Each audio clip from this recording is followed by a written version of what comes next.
Guys, mayroon akong ibabalita sa inyo. Isa itong sikat na influencer dito sa social media. Matapang, bumabatikos kahit sino na mga sikat na pagkatao dito sa social media.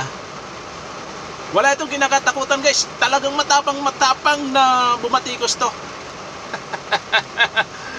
Ayan guys, ang katapangan niya, nakahanap siya ng katapat. Isang tao lang ang naging katapat niya. Nabura siya lahat. Nabura siya dito sa social media. Lahat ng account niya burado.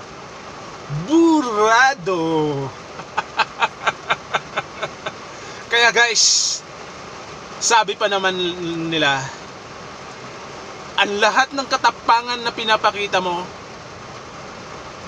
ang lahat ng bagay dito sa mundo ay may katapat. Kaya huwag ka masyado mag-enjoy. Ingat-ingat ka. Katulad lang itong influencer na ito. Katulad lang itong influencer na ito. Nakahanap siya ng katapat. Kaya ayan, nanahimik siya. Tama lang sa'yo yun na manahimik ka muna. Dahil wala ka nang nirespeto. Sumusobra na ang pagiging influencer mo sa social media.